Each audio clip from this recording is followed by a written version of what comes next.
You know, there's less and less space for animals and insects and reptiles and rodents and whatever they may be to survive this world anymore.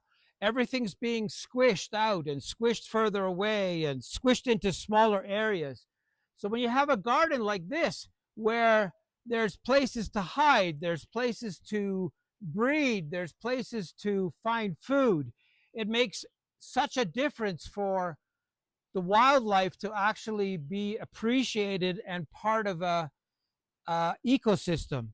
So the next time you're gardening, remember that maybe this chaotic approach where you have all these spaces for lizards to crawl in, birds to nest up higher, whatever it may be, if you have this type of very, very vigorous, tightly knit setup in your garden, you'll have all these creatures enjoying what you've created. They will be part of your garden. They will help your garden. They will have droppings that have seeds in them.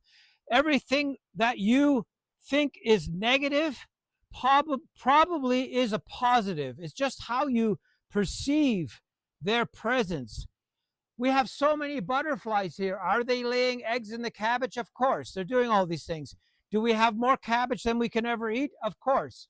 So there's that idea of plentifulness, looking after all your problems. And when you have all your problems looked after by that energetic way of gardening, where you have all this diversity moving everything along, it makes all the difference in the world. So the next time you're doing your rows and columns, think maybe of getting a package of seeds and spreading them with 10 other types of vegetable seeds.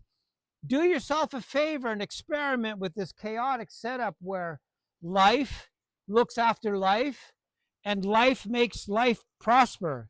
And that's a big difference in this type of gardening where you have no spaces left, where you have nowhere the sun can bake the soil. There's everything is worked into an entanglement that keeps everything alive and healthy for 10 years, not for 6 months when you're harvesting something.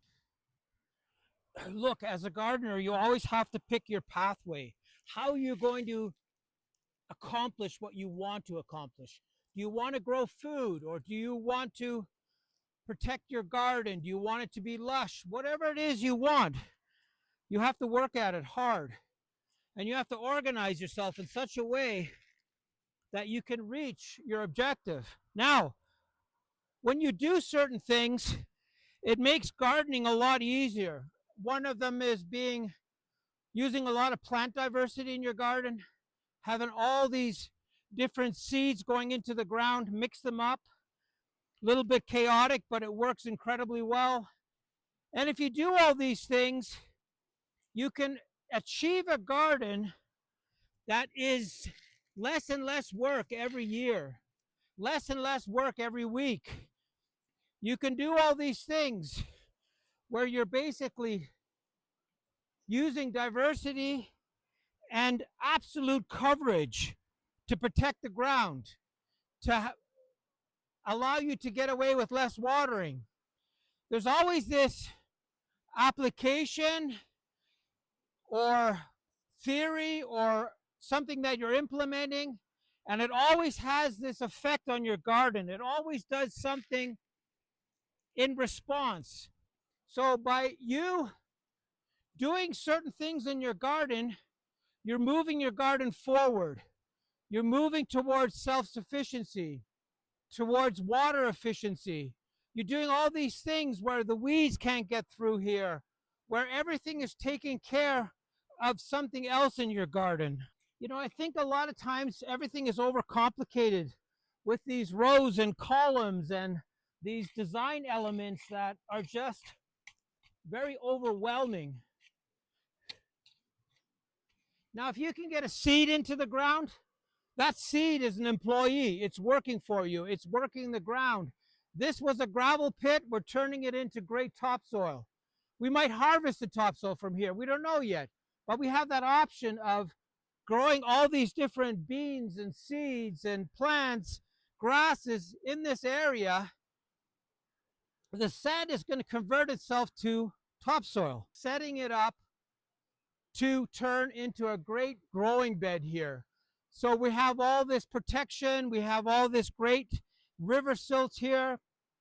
The seeds are going in, so we have all this activity that's going to happen. What was the gardener's job in this effort?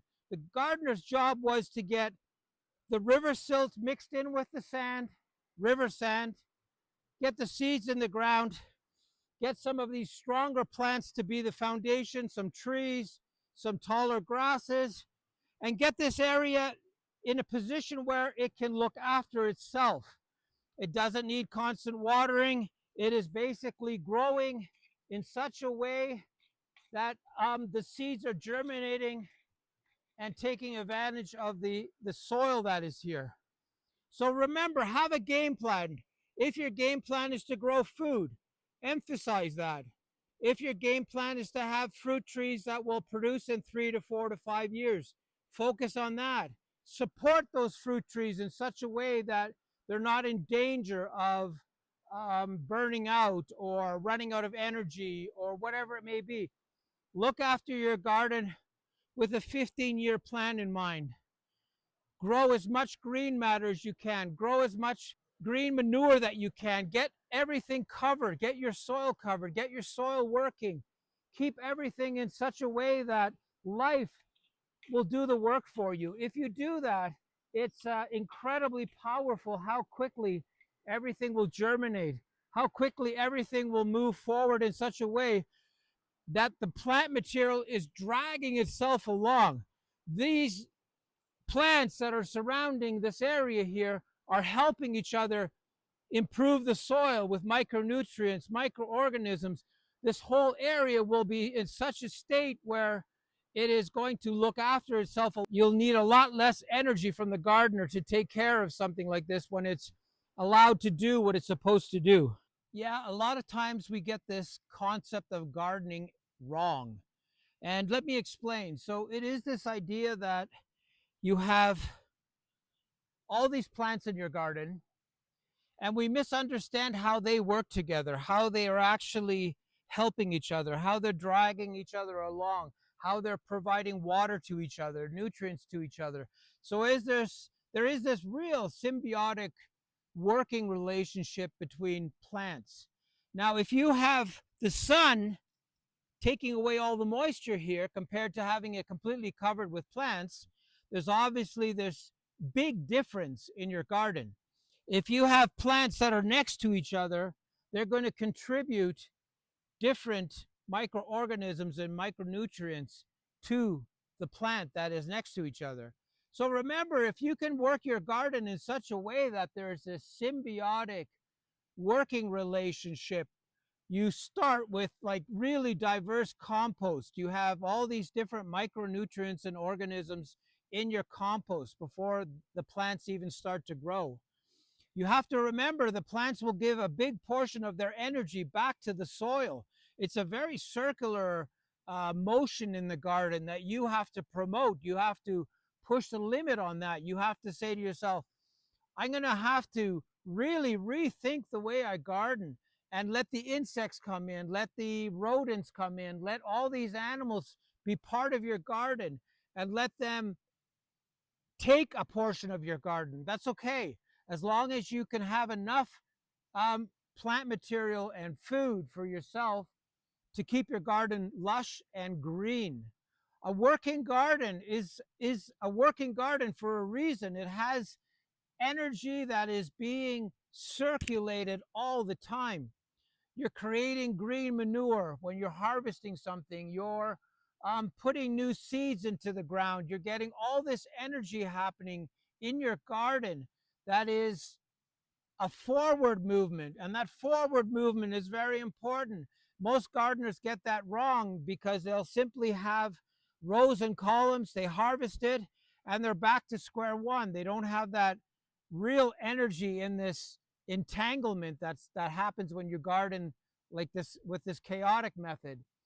Getting everything to be powerful and strong really takes away the workload of every gardener. When your plants are your best employees, You can't beat that. You can't work around it. You can't even consider anything else being better than having all these thousands of plants being your best. Yeah, I want to talk about this real idea of plant diversity, filling up your garden with as many different plant varieties and species as you can. It makes such a difference in your garden. You'll have endless seeds that you can harvest and put somewhere else in the garden. You can do all these things if you have this diversity present. You'll have all these different birds showing up, bringing different seeds with them because there's different fruit that different birds like. There's all this insect population that shows up. You didn't even know some of these insects existed. They too will pollinate everything. So there is this real understanding of what nature really is supposed to be. And that diversity has always been on the forefront. Humans have kind of ignored that and gone to monoculture and has changed all these things. The food we get here is so delicious and so healthy and chock full of nutrients. Why? Because it's grown in a garden that has all this massive amount of diversity in it. The food gets better when you have diverse plants growing into each other, sharing nutrients and doing all these things together. Your food will taste 100 times better. Remember that when you're growing monocultures, it's very hard to get really nutrient rich foods. Fruits and vegetables are really based on growing in environments where everything is provided to them. That diversity, that having, 20 different types of apples will make the apples grow better. Everything is thriving towards experiencing that diversity in your garden. It makes such a difference having all this life moving each other along to a point where it gets ridiculous that everything is overgrown and so lush and so strong. It's actually very funny. Humans always want to apply their organization and their principles onto their garden. Rows and columns, neatness, tidiness, very specific plants. We're applying all these rules to our garden, and that's what's actually making our gardening efforts so laborious. There's so much labor involved when you want to really make your garden do what you want it to do. By putting these seeds everywhere in the ground and getting everything organized, we have fruit trees here. We have more fruit trees back there. We have vegetables growing inside here. We have all this we have all this power in the garden. It's just taking over all these spaces and everything does well. There's no pruning required. There's no cutting down required. Once in a while, you have to get some of the dead leaves out, the dead stems, whatever it may be, but the workload is a lot less when you don't push your organization onto your garden. Your garden knows how to organize itself. If the seeds don't like where they are, they're not going to germinate. If there's not enough sunlight, the plants will die out. There is this self-maintaining aspect of this chaotic gardening that is way more sophisticated than a gardener coming in and applying his own rules onto that garden. So remember, your garden can do a lot of the heavy lifting itself. Just give it that nudge, give it a push, get it to work towards where you think. Give that garden a nudge, give it the soil it needs, give it the seeds you think that will do well in those areas. Do all those things and let your garden do a lot of that work for you, and you will really experience a different type of garden. We have to remember that nature has this built-in direction. It wants to flourish. It wants to grow like crazy. These fig trees, there's I don't know how many now. I don't know where they came from. Probably a bird brought the seeds here. I let them grow, of course. They're going to provide me with fruits. So when nature has this plan, try not to interfere with it too much. Let that plan unfold. Let nature do what it does best. We always want to superimpose our human knowledge and our human energy onto life. And sometimes that is the worst thing you can do, is if you let nature fight it out on its own. control it a bit, maybe give it some guidance, doing all those things. But nature has this energy equation built into it that is so powerful, and we need to allow it to unfold, and we can't always try to stifle nature. Nature knows the end result. All these plants, they know what their end result is. Grow to a certain height, flower, go to seed, drop the seeds in the ground. Hopefully the birds will take it to other areas. And when you're doing all that, you have this prolific energy that is looking after our planet. It is very powerful and very well organized. It doesn't require all this human interference.